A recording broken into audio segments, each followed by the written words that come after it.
My experience at Shilka was great for the most part.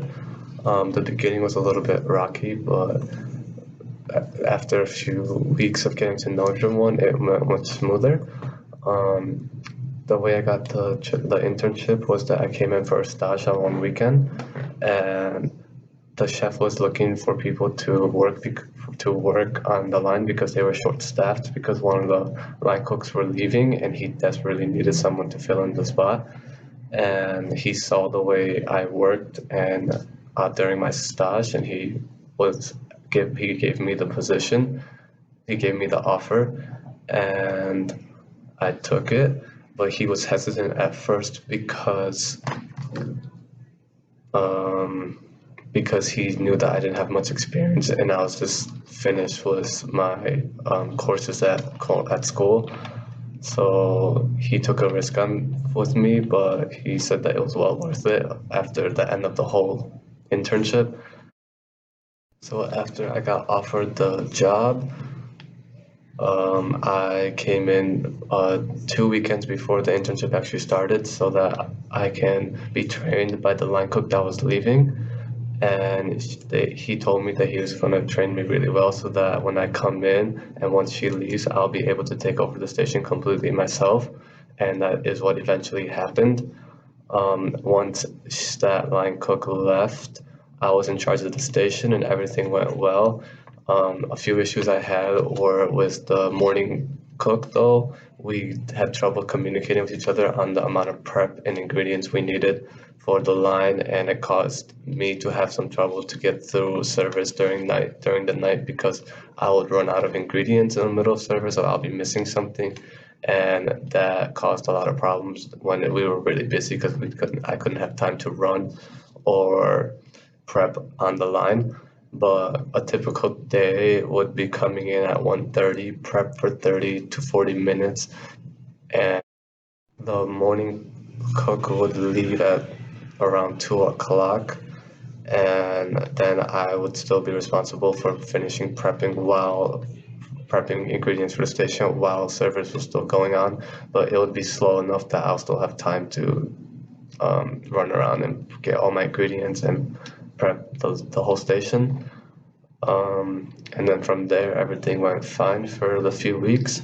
And then around halfway through through around week 5, the chef saw that I was able to work fast, especially on the busy weekends. He saw that I was able to efficiently push out tickets and the food and everything. So he started to tell me to learn the other stations. And since Shoko is a small restaurant, we only have the torta station, which is just Mexican sandwiches, which we just cut the bread, put the protein in the oven, and then assemble the sandwiches on the other side with various types of garnishes and toppings and all that.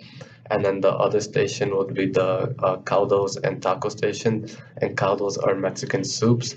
And that one's one of the hardest stations because you have to make the broth would be made, but you just have to add all the garnishes all together while also making tacos. So the station is basically two stations and done by one person. And that one gets very busy when we have a lot of customers coming in.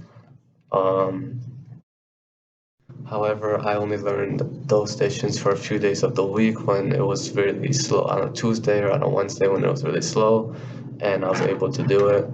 Um, and now I just kept on gaining more.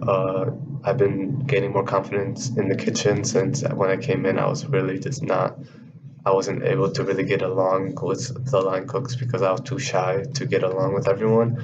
But now, but now I'm fine.